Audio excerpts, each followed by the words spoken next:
Hey man, say man, you know when you hear this voice, you already know what it is. The big bounce dog, can't poke through the door, here to talk this box, front get my soliloquy.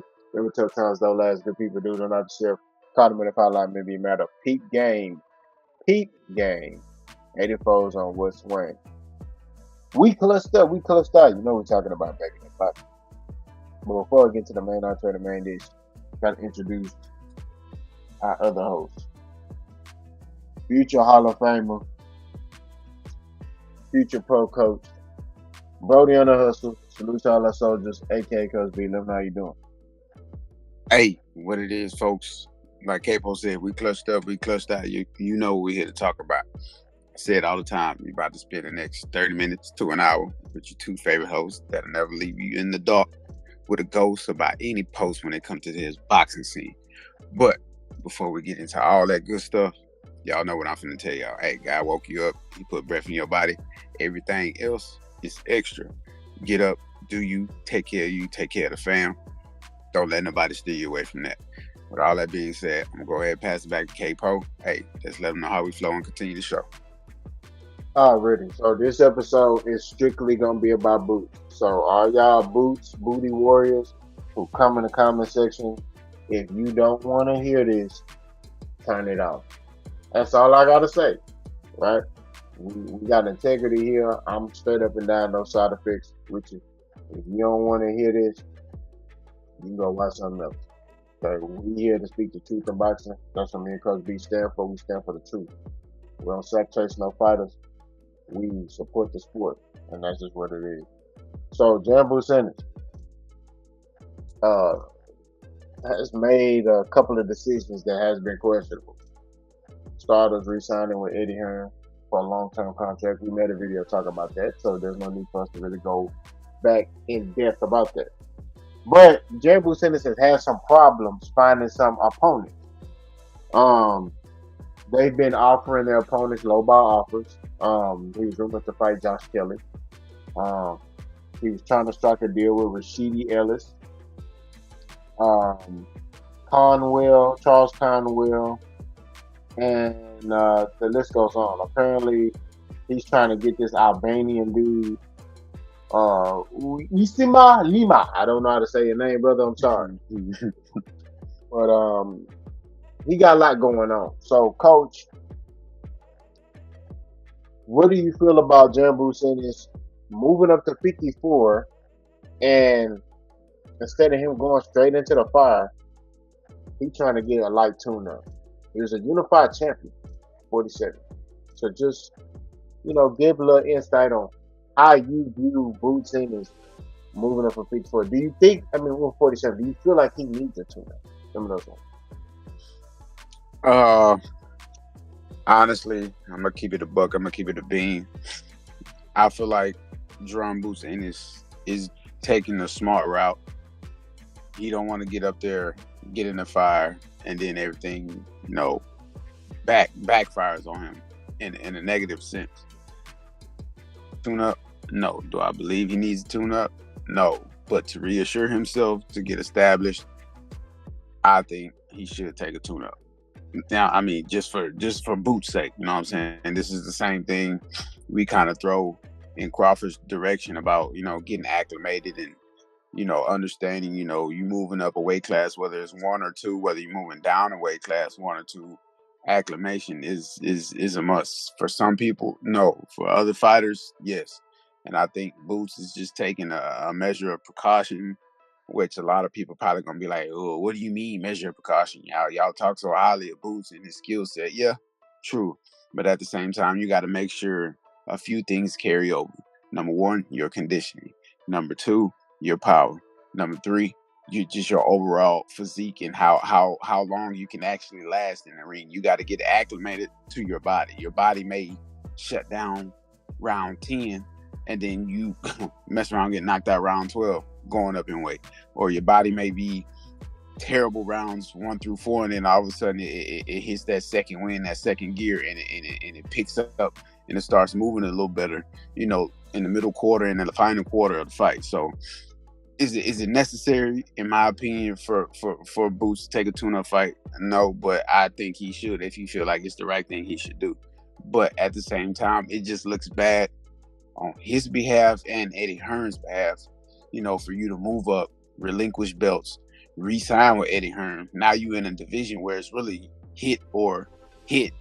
Pause, no freak is in full effect. You can't really miss in this division. It's a loaded division. It is the division of the boxing scene right now. Everybody's got their eyes on the 154-pound division, and it's like, how do you move up, give up belts, and you still can't get a big fight? Not only that, y'all putting out false accusations and false rumors and statements upon who y'all sending fights to, especially a big name like Virgil Ortiz. Like I say, it's rumored. I don't know exactly how far it off is about, when it comes to being the truth into it. But at the same time, it's like, come on now, if it fell through the cracks, it fell through the cracks. But why? Again, why re-sign with Eddie Hearn if you're a Boots Ennis and you move up where the smoke is and you still can't get no fight? It's either one or two things. People don't see it in Boots and they don't want to give him the opportunity, or he really a boogeyman. It's only those one or two things. And I don't see too many people in the 54-pound division really running from any smoke. And that's from old school and new school fighters. So I'm not sure what it is, but at the same time, tune up necessary? No, but tune up if you feel like you need it, then take the tune up. But after your tune up, there you going straight through the gauntlet. And you should, whoever your tune up fighter is, you should run through them like Taco Bell on a Sunday. You should run through them and be ready for the next fight. I partially agree with you, Coach. You know, depending on his body, how he feel, he should take a tune up, right? Because you don't know how you're gonna feel at that weight. You don't know how.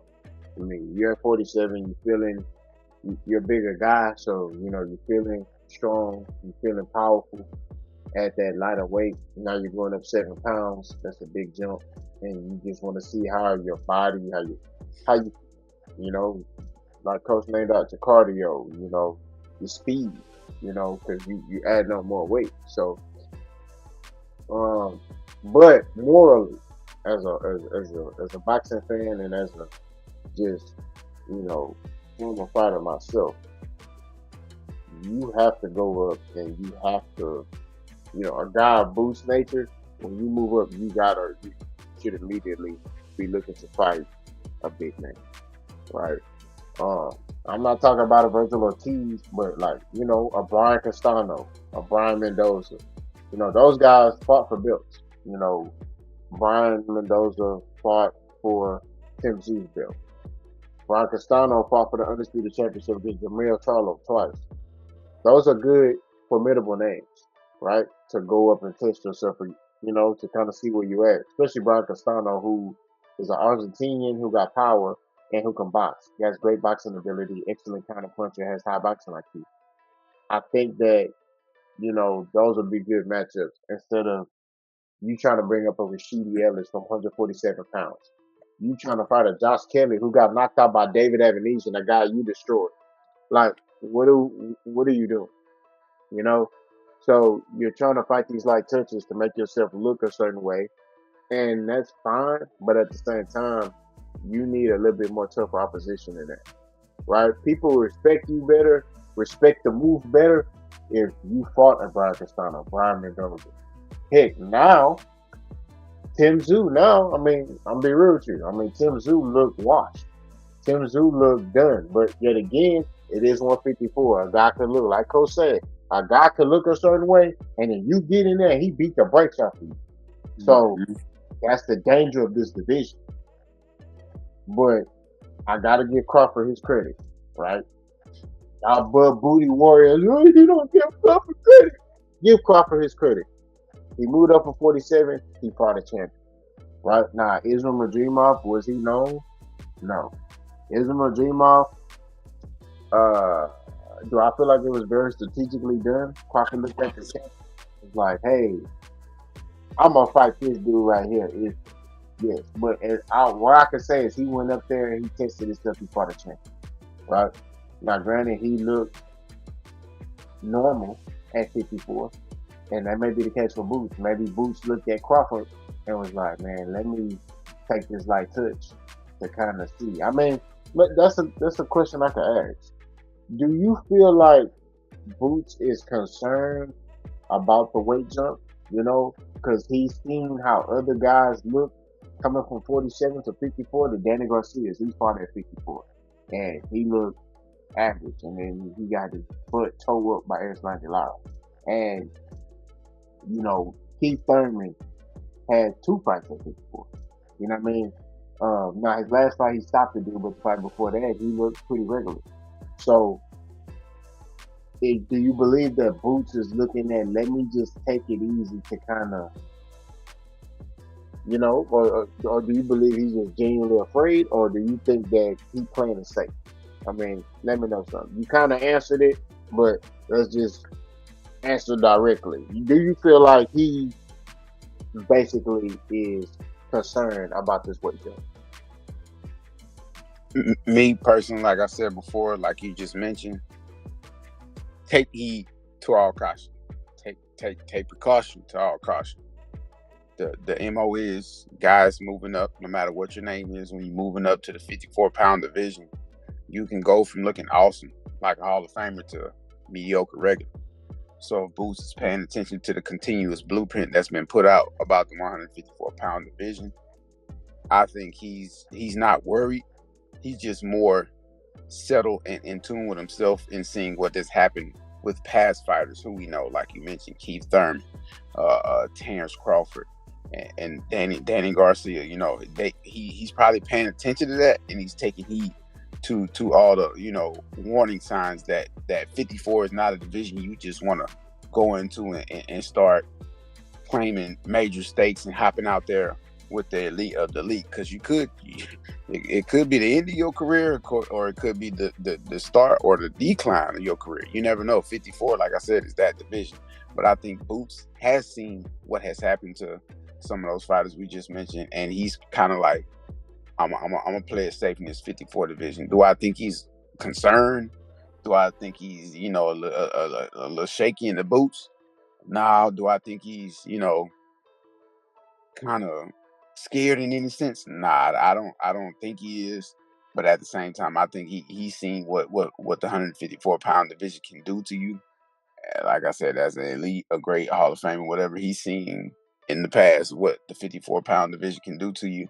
And I think he's just taking the necessary steps to make sure he headed in the right direction. Do I agree with it wholeheartedly? No. But at the same time, if the 154-pound division can do that to you, then Boots is still in a sense of trying to build his brand. His brand ain't 100% set in stone and solid yet. So he's still trying to build his brand and to go up to 154-pound division and take a fight with the cream of the crop, or even not even the cream of the crop. Some of the gatekeepers and some of the tune-up fights. You name.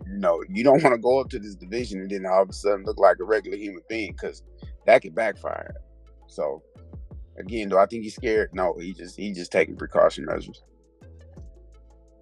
Yeah, I agree. I think that he's just playing it safe. Do I agree with it? Like Coach said, no, I don't. But at the same time, he's doing what's best for his career. He's doing what he feels is best for him. I understand it. Don't mean I agree with it, but I understand it. And it's a dangerous division. Nobody come out this division unscathed. So he's just trying to play his cards right. Just make sure that he has his ducks in a row. You know what I mean? And that's just what it is. Coach, there's been a little bit of controversy because Eddie Hearn came out and said on IFL TV and Fight Hype that we signed up to fight Virgil Ortiz in the beginning of the year 2026. Mm-hmm. They said that basically they're supposed to both have fights in October, and then they're going to fight in January, February, or March of next year. So my question to you, Coach, is, before we reveal what Virgil Ortiz corner said, do you believe that Eddie Hearn can get a fight like that for Jaron Ennis? I mean, he's been striking out as of late, but in your opinion, do you feel like Boots Ennis can get that fight with just Eddie Hearn? Let me know. Like I mentioned in this last episode about this Boots and Eddie Hearn situation. Yeah, you have your promoter, but I think a lot of this is more on the shoulders of Boots than Eddie Hearn. I mean, Eddie Hearn is there to promote you. Eddie Hearn is the one to get the deals to be signed, but at the same time, this is going to have to be a commensalism, not a commensalism type of relationship. Commensalism, for those who don't understand, a living organism that solely survives off what the larger organism is bringing in. For lack of a better terms, if I'm the cash cow, you don't want to go nowhere else because you don't. As my promoter, you don't want to let me go because you know if you let me go, there's nothing else. There's no cash flow for you. So you just hold me, stay attached to me. Period. So for this relationship between Eddie Hearn and Boots to work, it's going to have to be an actual team type deal. Eddie Hearn doesn't know how to negotiate for a Jaron Boots Ennis. He doesn't know how to market a guy like Jaron Boots Ennis. So Jaron Boots Ennis is going to have to do his own marketing. Coach, what are you talking about? For instance, like Muhammad Ali. Granted, he's not on that star power level, but at the same time, you're gonna have to start using your gift of gab if you got it. You're gonna have to start marketing yourself along with what Eddie Hearn is doing behind closed doors. This is a team effort. Like I said before, Eddie Hearns doesn't know what to do with somebody like a Jaron Boots Ennis, and even Boots' father. He gonna have to step in. He gonna have to help because if not, this gonna be another disaster. Another 4 years, however long the deal was signed for, it's gonna be another 4 years down the drain, or however long it is, it's gonna be down the drain. Y'all gonna have to get out here as a team effort and market Boots how he's supposed to be marketed, because Eddie Hearns doesn't have the backing. If you go back and look at some of his past fighters that he has had in Matchroom, he's had some decent fighters over there, and most of them they struggle. Especially, no offense, if you're a black fighter, if you're up under Eddie Hearn, they struggle. He struggles to get those guys to be marketed up under his promotional company. Other guys, he not doing the best with them, but at the same time, he knows how to market. Right now, Boots needs to work on expanding his market, expanding his brand along with Eddie Hearn. Like I said, it has to be a tag team effort. But at the same time, hey, I believe if they get it right, they get it done, they get the big fight, the sky's the limit. You just got to find a way to get yourself in there, Boots. It's not all on Eddie Hearn. Sometimes you just got to take the guy that has the company built. Sometimes sit him down and show him, hey, look, we got to go a different route. Give him a different blueprint, and maybe he'll catch on to it and see, like, okay, maybe this will work. And maybe he push it, then all of a sudden, boom, bang, y'all done turn into megastars. Boots didn't put himself on the map. Not only that, now Matchroom is starting to get other guys to come in. That's how it works. Look at Al Hammond and PBC. Look at Oscar De La Hoya at some point. He had guys flocking to him. Yeah, they eventually started leaving, but at the same time, it was the way they were able to market their fighters and not let these mega fights or these big fights or these meaningful fights fall through the cracks. Once some people came across their table, once some fighters' names came across their table, they did everything in their power to try to make sure these fights happen. Now, you're not going to land every fight. We get that. That's part of the sport. But at the same time, Boots and Eddie Hearn do not have room for error to continue to let these big fights, these big names come across their table and just, almost seamlessly let it fall through the cracks and it just don't happen. And Boots has to take some type of, pushover fight that don't mean nothing to nobody, and it definitely don't mean nothing to his resume. So, like I said, it got to be a tag team effort. It got to be a tag team effort between those two. Yeah, I mean, you said it. You hit it right on the head. I don't need to expound on it no more. We talked about everything boxing on this channel. We ain't running from no smoke. We discussing any and everything. Continue to support us. Continue to help our channel grow. We've grown, I think, 100 subscribers, Coach, since we last recorded. Yeah. So we're growing. and we appreciate y'all for really tuning into our channel, um, but we only gonna continue to get better. So if you got any positive, constructive criticism, leave in the comment section. If you start talking reckless, you're gonna get body bag and toe tag and check. Maybe by me, maybe by coach. You never know. You know what I mean? But continue to support us on this journey. This is Genesis. This is the beginning. We're gonna continue to grind, continue to grow, and continue to evolve. And that's what it's about. We clutched up, we clutched up. You know what we're talking about. I'm boss, it's coach. We out of here. Salute.